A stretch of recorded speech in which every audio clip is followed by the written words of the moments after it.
عليها الثوم بتاعنا، طبعا نقعد نقلب فيها لحد ما ريحه البصل تظهر، وبعدين رشه فلفل اسمر بس على اللحمه كده ونقلب.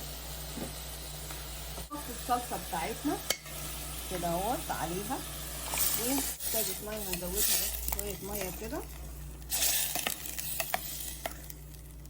وهنسيبها تستوي بقى كده. اللحمه استوت، هنحط فيها الفول بقى، الفول الاخضر بتاعنا اهو، ونقلبه كويس كده، ونحط عليه البهارات بتاعتنا.